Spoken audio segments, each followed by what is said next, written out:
you can trust me. It's okay, it's complicated. Nervous trip over my words. You're so pretty, it hurts. Baby, I'm yours. Baby, I'm yours. Baby, I'm yours.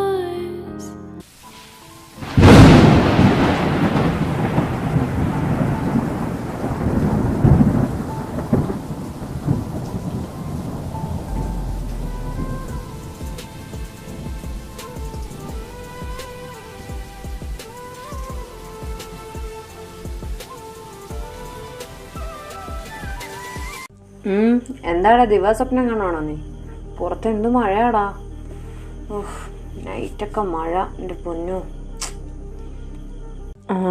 അതല്ലേ, പുറത്ത് നല്ല മഴയാ. അല്ല B, നിനക്കെന്താ ഒരു മാറ്റം?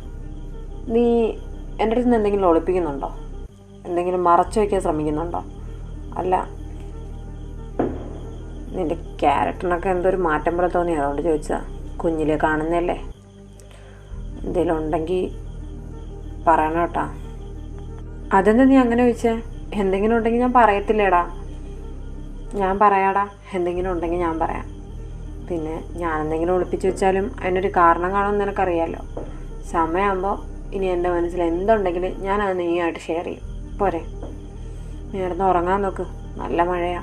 ശരി എന്നാ, രാവിലെ കാണാം. Good night. ഗുഡ് നൈറ്റ്, രാവിലെ കാണാം. എനിക്കറിയാം ബി, നിൻ്റെ ഉള്ളിൽ എന്തൊക്കെയോ ഉണ്ട്. നിന്നെ ഞാൻ ഇന്നും ഇന്നലെയും കാണാൻ തുടങ്ങിയല്ലോ. ടൈമാകുമ്പോൾ നീ തന്നെ പറഞ്ഞാൽ മതി. ഞാനായിട്ട് ചെതഞ്ഞ് കണ്ടുപിടിക്കാൻ ഒന്നിനുമില്ല. ആരെ ചെതയെന്ന് ആര്യ? ഈ വീട്ടിൽ വല്ല കുഴി വല്ലതും തോണ്ടാ നീ വല്ല പ്ലാൻ ഇട്ടിട്ടുണ്ടോ ഇനി ഞാൻ അറിയാണ്ട്? അല്ല, നിൻ്റെ മുഖത്ത് എന്താ ഒരു കള്ളത്തരം? ഞാനറിയാതെ നീ എന്തെങ്കിലും പ്ലാൻ ചെയ്യുന്നുണ്ടോ കാശി? ഓ വന്നു. അല്ല, നിനക്കെന്താ വേണ്ടേ? നീ അറിയാണ്ട് ഞാൻ ഒരു മണ്ണാങ്കട്ട ഇവിടെ പ്ലാൻ ചെയ്യുന്നില്ല, ഒന്നാമത്തെ കാര്യം. രണ്ടാമത്തെ കാര്യം, നിനക്ക് വരുമ്പോൾ അറ്റ്ലീസ്റ്റ് ആ ഡോറൊന്ന് കൊട്ടിയിട്ട് വന്നാൽ എന്താ? പെട്ടെന്ന് കയറി വന്നിട്ട് ഓരോ ഡയലോഗ്. നിനക്കെന്താ ഇപ്പം? നീ ഇപ്പം എന്തിനാ എന്നോട് ഈ സ്നേഹം കാണിക്കുന്നത്? എന്നെ തോപ്പിക്കാനായിട്ടുള്ള പുതിയ പ്ലാനിങ്ങായിട്ട് ഇറങ്ങിയിരിക്കുകയാണോ? എന്നാ പെട്ടെന്നൊന്ന് തോപ്പിച്ചേക്ക്. ജീവിതത്തിൽ അങ്ങേയറ്റം തൊട്ട് ഇങ്ങേയറ്റം വരെ തോറ്റിരിക്കുന്ന എനിക്ക് ഇനി നീ ഇത്തി തോപ്പിച്ചെന്നും പറഞ്ഞ് ഒന്നും സംഭവിക്കാനില്ല. പിന്നെ അന്നത്തെ ദേഷ്യത്തിന് ഞാൻ നിന്നെ അടിച്ചെന്നുള്ള ശരിയാണ്. അതിന് ഞാൻ നിന്നോട് വന്ന് സോറിയും പറഞ്ഞതാണ്. അതിന് വാശിക്കാണ് നീ അടുത്ത് ഇതൊക്കെ ചെയ്യാൻ നിൽക്കുന്നതെന്നുണ്ടെങ്കിൽ എൻ്റെ രോമത്തിൽ പോലും എനിക്ക് നോവില്ല ലൂക്ക. കാരണം ഒരുപാട് നീ കാരണം ഉൾപ്പെടെ ഞാൻ ഒരുപാട് വേദനിച്ചിട്ടുണ്ട്, ഒരുപാട് കണ്ണീര് പോയിട്ടുണ്ട്. അതുകൊണ്ട് ഇനി ഒരിക്കലും ആരെന്നെ എന്ത് ചെയ്താലും എൻ്റെ എവിടെയും കൊള്ളത്തില്ല. മനസ്സിലായോ നിനക്ക്? അതിന് ഞാനൊന്നും പ്ലാൻ ചെയ്തില്ലല്ലോ. ഞാൻ മനസ്സിൽ പോലും അറിയാത്ത കാര്യം നീ ഇപ്പോൾ പറയുന്നേ. കുഴപ്പമില്ല, എൻ്റെ ക്യാരക്ടറൊക്കെ പെട്ടെന്ന് മാറുമ്പോൾ ആർക്കാലും സംശയം തോന്നും. ഇത് കാണുന്ന ഓഡിയൻസിന് സംശയം തോന്നുമായിരിക്കും. പക്ഷെ ഞാനൊന്നും പ്ലാൻ ചെയ്തില്ല. ഞാൻ നിന്നോട് ഇനി ദേഷ്യമൊന്നും വേണ്ട, നീ പാവല്ലേന്ന് വിചാരിച്ച് നന്നായതാ. അല്ലാതെ എനിക്ക് വേറൊരു പ്ലാനിങ്ങും ഇല്ല. ഞാനൊന്നും പ്ലാൻ ചെയ്യുന്നുമില്ല. പിന്നെ ഇപ്പോൾ ഞാൻ വന്നത് നിന്നെ കണ്ടൊരു ഗുഡ് നൈറ്റ് പറയാമെന്നും പറഞ്ഞാൽ വന്നേ. അപ്പം നീ എന്നോട് ഇങ്ങനെയൊക്കെ പറഞ്ഞു കഴിഞ്ഞ സ്ഥിതിക്ക് ഞാൻ ഇന്ന് ഇവിടെ ഇരിക്കാൻ പോകുന്നില്ല. എവിടെ ഇരിക്കാൻ പോകുന്നത്? നീ എൻ്റെ റൂമിലൊന്നും ഇരിക്കണ്ട. നീ ഇവിടെ ഇരിക്കാൻ വേണ്ട. നീ പോയേ, നീ ഇറങ്ങ്. നീ ഇപ്പം റൂമിൽ നിന്ന് പോയിക്കോണം, ഞാൻ പറഞ്ഞില്ല എന്ന് വേണ്ട. ഒരിക്കലും അവനെ പിടിച്ച് റൂമിൽ കയറ്റിൻ്റെ ക്ഷീണം എനിക്കിതുവരെ മാറിയിട്ടില്ല. ഞാൻ ഒരു കാര്യം പറഞ്ഞേക്കിലൊക്കെ കളിക്കരുത്, എനിക്ക് കിടക്കണം. നീ പോയി നിൻ്റെ റൂമിൽ പോയി കിടാ. ഗുഡ് നൈറ്റ് പറഞ്ഞല്ലോ. തിരിച്ചും ഗുഡ് നൈറ്റ്. See dreams. പോയി കിടന്ന് ഉറയ്ക്കോ ചെല്ലേ. അത് മാത്രം പറ്റൂല. പിന്നെ ഞാനിവിടെ ഇരിക്കത്തേ ഉള്ളൂ. അതങ്ങനെ ശരിയാവും? എന്നെ ഗുഡ് നൈറ്റും പറഞ്ഞ് സീ ഡ്രീംസും പറഞ്ഞ് ഓട്ടിക്കാന്ന് വിചാരിച്ചാ? ഒരു ഹഗ് തന്നാ ഞാൻ ഇവിടെ നിന്ന് പോവാം. ഹഗ്ഗാ? ദേ ലൂക്ക കളിക്കല്ലേ, നീ പോയി കിടന്ന് ഉറങ്ങണം. പോതരാത്രി വന്നിട്ട് അവരെ. അതേ, ഞാൻ ഒരു ഹഗ്ഗേ ചോദിച്ചോളൂ, അല്ലാതെ ഒരു ഉമ്മൊന്നല്ല ചോദിച്ചു ഇത്രയ്ക്കങ്ങ് ഷോക്കാവാൻ. പിന്നെ പോരാഞ്ഞിട്ടേ ഒരു ഹഗ് തന്ന് കെട്ടിപ്പിടിച്ച് സോറി പറഞ്ഞ് അങ്ങ് പോവാമെന്നാണ് ഞാൻ വിചാരിച്ചേ. ഇനി ഞാൻ അതിൽ കൂടുതൽ ചോദിക്കണോ? എന്നെ കൂടെ ചോദിപ്പിക്കരുത്. എനിക്ക് അമ്മയെ പെങ്ങന്മാരൊന്നും നോക്കാനൊന്നുമില്ല. ഞാൻ പിടിച്ചങ്ങ് ബലാത്സംഗം ചെയ്യും, പറഞ്ഞില്ല എന്നാണ്ട. മര്യാദയ്ക്ക് എനിക്ക് ഹഗ് തന്നാൽ ഞാൻ ഇപ്പോൾ ഇവിടെ നിന്ന് ഇറങ്ങിപ്പോവും. ഇല്ലെങ്കിൽ ഞാൻ ഇവിടെ തന്നെ ഇരിക്കും, ഇവിടെ നിന്ന് അനങ്ങത്തില്ല. തരുന്നോ ഇല്ലയോ? ഓ, നിന്റെ ഉദ്ദേശം എന്താ ലൂക്ക? Okay fine. നിനക്കിപ്പോൾ എന്താ വേണ്ടേ? നിന്നെ ഞാൻ ഒന്ന് കെട്ടിപ്പിടിക്കണം, അത്രയല്ലേ ഉള്ളൂ. ഫൈൻ ഫൈൻ, വാ. ആ, അങ്ങനെ വഴിക്ക് വാ. വാ.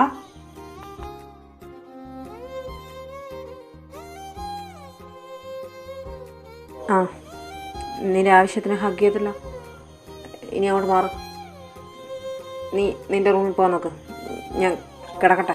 ആ, ഞാൻ പോവാം. അല്ല, നിനക്കെന്നെ ഇവിടെ നിന്ന് പറഞ്ഞു വിട്ടിട്ട് എന്താ? കാമുകിയെല്ലാം ഉണ്ടോ ഇനി വിളിക്കാനായിട്ട്? ആ ഉണ്ട്, ഒരു 10-15 ഉണ്ട്. എല്ലാത്തിനും വിളിച്ച് തരുമ്പോൾ രാവിലെയാവും. അതുവരെ വിളിച്ച് സമയം പൊയ്ക്കൊണ്ടിരിക്കും. നീ എൻ്റെ വായിന്ന് കേൾക്കല്ലേ, അങ്ങോട്ട് മാറുന്നില്ല. അങ്ങോട്ട് അതിന് പിടിച്ച് തള്ളുന്നത് എന്തിനാ? ഞാൻ നിൻ്റെ ഈ ധൃതിയും വെപ്രാളമൊക്കെ കണ്ട് ചോദിച്ചതല്ലേ, അതെ വേറൊന്നുമില്ലല്ലോ. ഓ, ഞാൻ പോവുക. അല്ലെങ്കിലും എനിക്ക് നിൻ്റെ അടുത്ത് നിൽക്കണമെന്ന് ഒരാഗ്രഹമൊന്നുമില്ല. പിന്നെ ഞാൻ ഇതുവരെ നിൻ്റെ അടുത്ത് ചെയ്തതിനൊക്കെ സോറി. ശരി എന്നാ, ഗുഡ് നൈറ്റ്. എൻ്റെ ദൈവമേ, ഇത് എന്തിൻ്റെ കുഞ്ഞാണാവോ എന്തോ, ഓരോ സമയവും ഓരോ സ്വഭാവം. ഓഹ്, ഇപ്പം ഹഗ് ചെയ്യണമെന്നും പറഞ്ഞു വന്നു. എന്തിനാണാവോ എന്നെ ഹഗ് ചെയ്തത്? അവന് തന്നെ അറിയാം അവൻ എന്തൊക്കെയാണ് കാണിച്ചു കൂട്ടുന്നത്, എന്തൊക്കെയാണ് പ്ലാൻ ചെയ്ത് വെച്ചേക്കണേന്ന്. ഇവ ഇനി ഏത് വഴിയെ കൂടെ തീ വയ്ക്കുമെന്ന് ദൈവത്തിന് മാത്രം അറിയാം. ഓ, പല ശത്രുവായിരുന്നെങ്കിൽ ശത്രുവിൻ്റെ അടുത്ത് നിൽക്കുമ്പോൾ നിൽക്കാമെന്നുണ്ട്. മയിലിന് ശത്രുവായിട്ട് കാണാൻ പറ്റണ്ടേ? എപ്പോഴോ സ്നേഹിച്ചു പോയി. ഓ, എന്നാലും ഹഗ്ഗൊക്കെ ചെയ്തില്ലേ, എന്തിനായിരിക്കും? ഒന്നും അറിയാൻ വഴിയൊന്നുമില്ല. എന്നെ പുകച്ച് കിടന്ന് പുറത്തടിക്കാനുള്ള പുതിയ വല്ല പ്ലാനുമായിരിക്കും. ഏതായാലും കുറേ നാളത്തെ ഒരു ആഗ്രഹം സാധിച്ചല്ലോ, ഒരു ഹഗ് കിട്ടിയില്ലേ, അത് മതി എനിക്ക്. പുകച്ച് പുറത്തടിക്കാനാണെങ്കിലും ഹഗ് കിട്ടി, അവൻ്റെ അടുത്ത് നിൽക്കാൻ പറ്റി.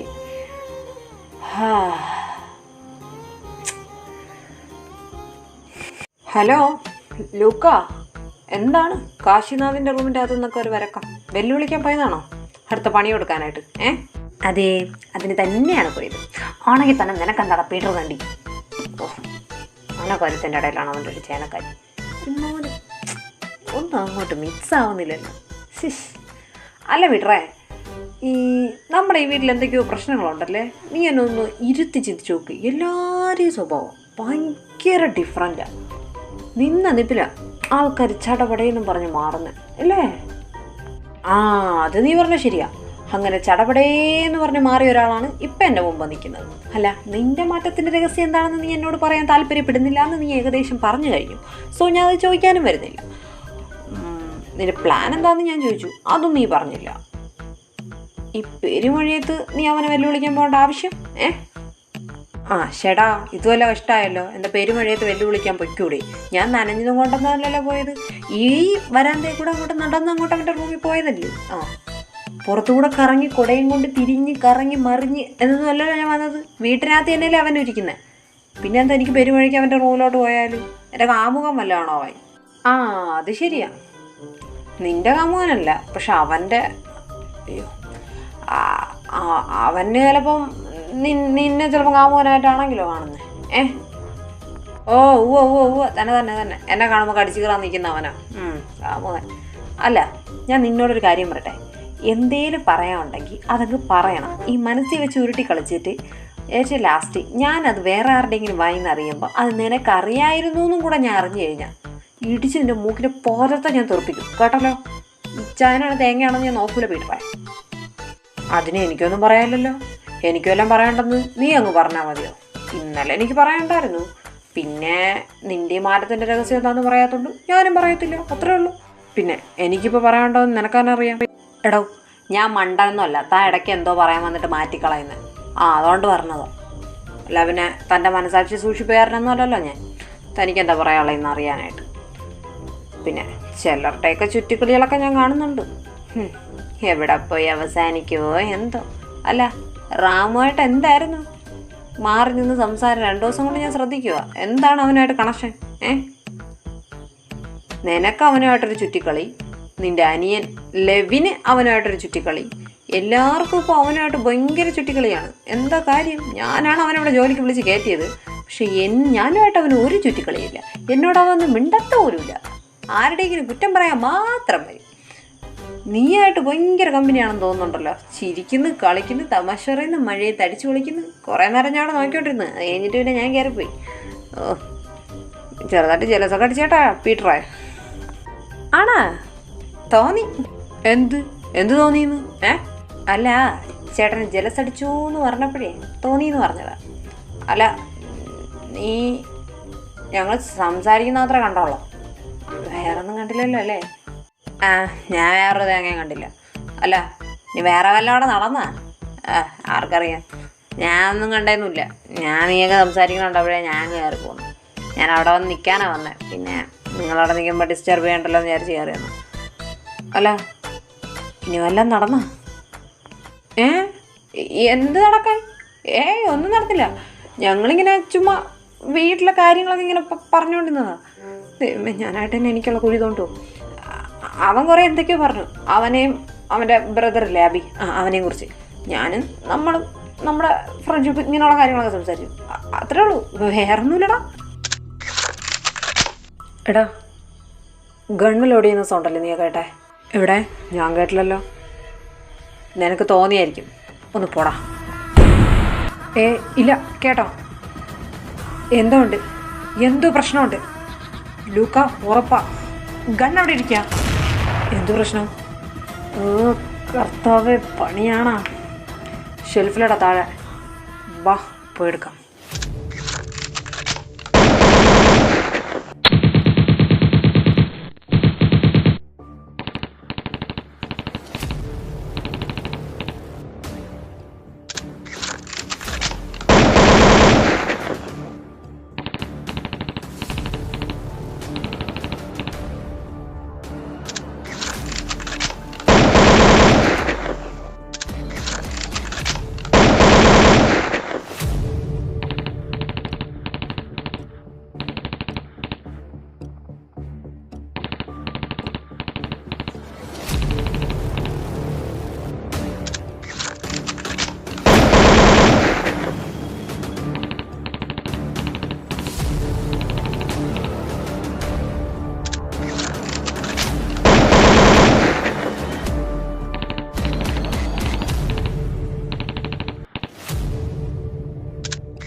എന്തോ അങ്കിൾ ഇതൊക്കെ?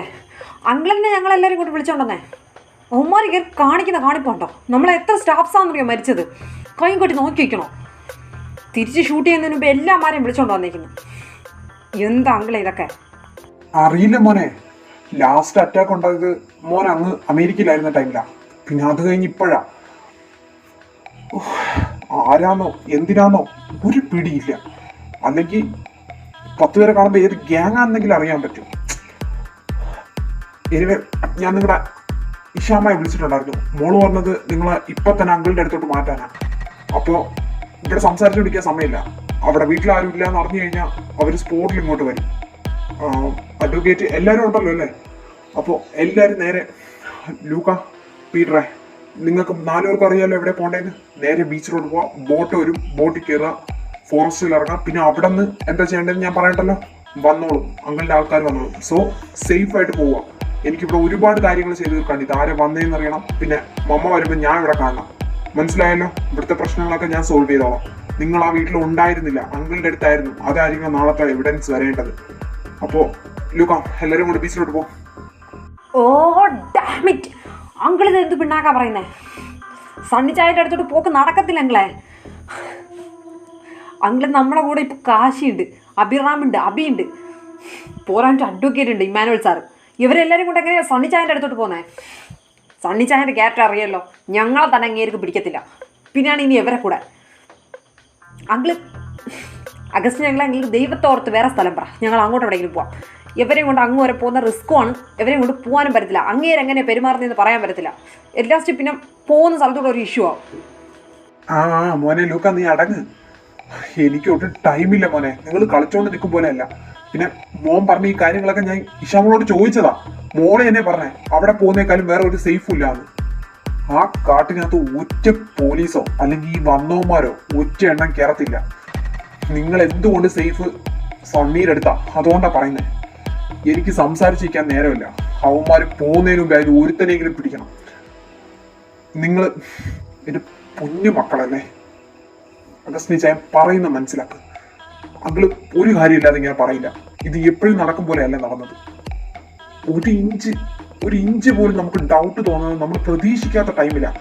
സോ എപ്പോൾ വേണോ എന്ത് വേണോ സംഭവിക്കാം. നിങ്ങളെ വേറെ എവിടെ വിട്ടാലും അവർ ട്രേസ് ചെയ്യും. അവിടെ ആകുമ്പോൾ ഒരു ഇതും കാണത്തില്ല. സേഫ് ആയിട്ട് ബീച്ചിന് അങ്ങോട്ട് പോകാൻ നോക്ക്. പീറ്ററെ, എല്ലാവരും വിളിച്ചോട്ട് പോ. Luca, please understand your mother situation. Okay, എല്ലാവരും പൊയ്ക്കോ. എന്തായി, ഒരുത്തനെങ്കിലും കിട്ടിയോ? താഴത്തെ നിലയിലുള്ള എല്ലാ സാധനങ്ങളും പോയല്ലേ? 1 കോടിയോളം സാധനങ്ങളാണ് നഷ്ടത്തിൽ വന്നിരിക്കുന്നത്. പോരാഞ്ഞിട്ട് നമ്മളെവിടെ നിന്ന് കൂടുതൽ ആളിറങ്ങിയ ടൈമിൽ തന്നെ പകുതിയോളം ആൾക്കാരും പോയി. പിന്നെ ഒരുത്തനെ കിട്ടിയിട്ടുള്ളൂ. ഒരുത്തൻ അവനെ കൊന്നാലും വാ തുറക്കില്ല അവസ്ഥയില്ല. അവനോടൊന്നും ചോദിച്ചിട്ടും കാര്യമില്ല സാറേ, തുറക്കത്തില്ല. ജീവൻ പോയാലും അവന്മാർ പറയത്തുമില്ല. അങ്ങനെ പറഞ്ഞാൽ ശരിയാവില്ലല്ലോ ഫ്രാൻസിസേ. നഷ്ടങ്ങളല്ല നമുക്ക് വലുത്, നമ്മുടെ പിള്ളേരെ ജീവനാ. അതങ്ങനെ പോയിരുന്നെങ്കിൽ പിന്നെ പറഞ്ഞിട്ട് കാര്യമില്ല. അവനെ എടുത്ത് തൊലിയിടിച്ച് തട്ടിനോണ്ടെ കയറ്റിക്കോ. പിന്നെ പറഞ്ഞോളും. അവൻ പറയേണ്ടതല്ല തത്ത പറയും പോലെ. അവന്റെ ക്ഷീണം നമുക്കങ്ങ് മാറ്റി കൊടുക്കാം. ഓക്കെ സാർ, ഞാനിപ്പോ തന്നെ എന്നാ ബാക്കിയുള്ളവരോട് പറഞ്ഞോളാം. ശരി സാർ. ഹലോ. പറ മോളെ. ഇല്ല മോളെ, മക്കളൊക്കെ സേഫാ എല്ലാവരും. അതെ, Kashinath, Abhiram, Abhi, advocate Emmanuel sir എല്ലാവരും സേഫാ. ഇല്ല, മോള് പറഞ്ഞ പോലെ തന്നെ ഞാൻ സണ്ണീൻ്റെ അടുത്തോട്ടാണ് വിട്ടേക്കുന്നത്. അവരിപ്പം ഓൾമോസ്റ്റ് ഒരു ബോട്ടിൽ കയറി കാണും. ഇല്ല, ഏതായാലും ബോട്ടിൽ ഏതായാലും ഒരു 5-6 മണിക്കൂർ ഇരിക്കണ്ടേ മോളെ. ഒരുത്തനെ കിട്ടിയിട്ടുണ്ട്. അല്ല മോളെ, അങ്ങനെ പറഞ്ഞേ. ആയിക്കോട്ടെ മോളെ. ഇല്ല മോളെ, ആരെയാ വിശ്വസിക്കേണ്ടായിരുന്നോ, ആരെയാ എങ്ങനെയാ കാണേണ്ടതെന്നോ ഒന്നും അറിയാത്തൊരു കൺഫ്യൂഷൻ ലയിച്ചായപ്പോൾ. ഇല്ല മോളെ, ഞാൻ ഓക്കെയാ. മക്കൾ സേഫാണല്ലോ, നമുക്കത് പോയി. ശരി മോള് പേടിക്കണ്ട, പിള്ളേർ സേഫാ. അവിടെ ചെന്നിട്ട് സണ്ണി വിളിച്ചോളൂ. ശരി മോളെ. നീ എന്താടല്ല എന്തോ കണ്ട പരിചയ പോലെ പേടിച്ച് വരണ്ടിരിക്കണേ? ഒന്നുമില്ലടാ, ഞാനിങ്ങനെ എല്ലാം ഒന്ന് റീതിങ്ക് ചെയ്യുമായിരുന്നു. എന്താ ഇപ്പോൾ ഉണ്ടായേ? കുറേ പേര് വന്നു, വെടിവെക്കുന്നു, ബോംബെറിയുന്നു, തീ കത്തുന്നു. അങ്ങേര് നമ്മളെല്ലാം കൂടെ വിളിച്ചുകൊണ്ടൊന്ന് ബാക്കിൽ വരുന്നു. അവിടെ നിന്നൊരു കാറ് വരുന്നു, കയറുന്നു, ബീച്ചിൽ വരുന്നു, ബീച്ചിലൊരു ബോട്ട് വരുന്നു, ബോട്ടിൽ കയറുന്നു. ഇതാ ഇവിടെ ഇരിക്കുന്നു. 5-6 മണിക്കൂർ ഏതോ സൂര്യൻ വരെ ഉദിച്ചിട്ട് നമ്മളെവിടെ എത്തുന്നില്ല. ഏതോ കാട്ടിപ്പോകുമെന്ന് പറഞ്ഞ് കാട് ഇതുവരെ എത്തിയില്ല. മാഫിയടാ, മാഫിയ. ഇതെല്ലാം മാഫിയ. നമ്മുടെ ചുറ്റും മുഴുവനും മാഫിയ. എനിക്ക് പേടിയാവുന്നു, നമുക്ക് വെള്ളത്തിലെടുത്ത് ചാടി രക്ഷപ്പെട്ടാലോടാ. എടാ എപ്പരാച്ചി, നീ നാണം കെടുത്തോ? ഒന്നും മിണ്ടാതിരിക്കോ. ഏതെങ്കിലും കാട്ടിനകത്ത് എത്തിയാൽ മതി. പിന്നെ ഞാനിവിടെ പേടിയില്ലാതെയാണല്ലോ ഇരിക്കുന്നത്. ഒരു കാര്യം മനസ്സിലായി, ഇവരൊക്കെ കൂടിയ പുള്ളികളാ. ആ ലൂക്കേനെ ഞാൻ എന്തെല്ലാം പറഞ്ഞിട്ടുണ്ട്. എൻ്റെ ദൈവമേ, ഇന്നവൻ്റെ കയ്യിൽ നിന്ന് ആ ഗണ്ണിട്ട് അങ്ങനെ ഒരു വെടി കൊണ്ടിരുന്നെങ്കിൽ. എടാ അഭി, നീ തന്നെ ആലോചിച്ച് നോക്ക്, സ്പോട്ടിൽ കാലി. അയ്യോ, പക്ഷെ ഒരു കാര്യം ഞാൻ പറയട്ടെ, ജീവൻ പോയാലും നമ്മൾ പേടിച്ചതായിട്ട് ഭാവിക്കുകയും ചെയ്യരുത്. ഇവന്മാരെ മുമ്പ് വില പോവും. അതുകൊണ്ട് കേട്ടോ. ഇത്രയും നേരമായിട്ട് ഞാൻ അങ്ങനെ കാണിച്ചില്ല. നിന്റെ മുഖമാണ് അങ്ങനെ ഇരിക്കുന്നത്. ആ എക്സ്പ്രഷൻ അങ്ങ് മാറ്റാ, ചളിഞ്ഞ എക്സ്പ്രഷൻ. ഇനി എന്തൊക്കെ കാണേണ്ടി വരുമോ? ആ ലൂക്ക പറഞ്ഞു, നീ കേട്ടാ? പോവാൻ പോണ വീട്ടിലുള്ളവൻ ഇവനെയൊക്കെ കാര്യം കൂടിയായിട്ടാണെന്ന്. ഡേയ്, എങ്ങനെയാടാ നിനക്ക് വിത്തൗട്ട് എനി എക്സ്പ്രഷൻ ഇങ്ങനെ നിന്ന് പേടിക്കാൻ പറ്റുന്നേ? മനുഷ്യനാണെങ്കിൽ ഇവിടെ കാല് രണ്ടും കൂടെ കൂട്ടിയിടിക്കുന്നു. യവന്മാരെ കയ്യിൽ തോക്കുണ്ടല്ലോ അല്ലേ? ഉറപ്പാണല്ലേ? യവന്മാരങ്ങനെ ഉണ്ടാക്കി വെടിവെച്ച് തന്ന അയ്യോ. പിന്നെ പറഞ്ഞിട്ട് കാര്യമില്ല, എന്തൊക്കെ സ്വപ്നങ്ങളാണെന്നറിയോ? പട്ടായെ പോണം, എവളെയെങ്കിലും കൈ കൊണ്ട് മസാജ് ചെയ്യിപ്പിക്കണം, ഒന്നും നടക്കൂല മയില്. അതെ അമ്മേ, എന്താണ് ചെറുക്ക അഞ്ചനെ പേടിപ്പിക്കാനായിട്ട്? പോടാ. അതെനിക്ക് മനസ്സിലായി, നിങ്ങൾ പേടിച്ചിരിക്കാന്ന്. ഇതൊന്നും ഒന്നുമല്ല. കഴിഞ്ഞ ആഴ്ച ഉണ്ടല്ലോ, ലൂക്കച്ചായനും ലൂയിസ് ചായനും കൂടെ ഒരുത്തൻ്റെ കാലും വെട്ടിയെടുത്തോണ്ടാ വീട്ടിലോട്ട് വന്നേ. പിന്നെ പോരാഞ്ഞിട്ട് നമ്മളിപ്പോ പോവാൻ പോകുന്നില്ലേ, അവിടത്തെ സണ്ണി ചായൻ എന്ന് പറയുന്ന ഈ ചായനുണ്ടല്ലോ, അത് ഞങ്ങളുടെ ഇഷാമ്മയുടെ ഏട്ടനാ. പുള്ളിക്കാരൻ ഇഷാമായ പണ്ട് കൈ കയറി പിടിച്ച ഒരുത്തൻ്റെ കൈയിനെ വെട്ടിയെടുത്തിട്ടുണ്ട്. പോരാഞ്ഞിട്ട് പുള്ളിക്കാരൻ വലിയ വലിയ ഫുഡൊക്കെ കഴിക്കുന്നത്, കൂടിയ പച്ച മാംസം, ആട്ടിൻ്റെ ചോര, ഇതൊക്കെ. നിങ്ങൾക്ക് ഇതെല്ലാം അറിയോ? ഇല്ലല്ലോ. നമ്മളിനി പോവാൻ പോകുന്നത് രക്തം കുടിക്കുന്ന ഡ്രാക്കുളയുടെ കോട്ടയിലോട്ടാ. പുലേ, നിർത്തണം. കശി, അത് കാര്യമുണ്ട്, എടുക്കണ്ട. അവൻ വെറുതെ അവരെന്ന് പറയുന്നത്. അവൻ്റെ ഒരു ഡ്രാക്കുള. നിങ്ങൾ ഇറങ്ങാൻ റെഡിയായിട്ടേക്ക്, നമ്മൾ ഓൾമോസ്റ്റ് എത്തി. ദൈവമേ, ഇനി എന്തൊക്കെ കാണേണ്ടി വരുമോ എന്തോ. പലതും അവൻ പറഞ്ഞു കേട്ടില്ലേ, ഡ്രാക്കുള അവിടെ ഉള്ളത്. പലതും കാണേണ്ടി വരും.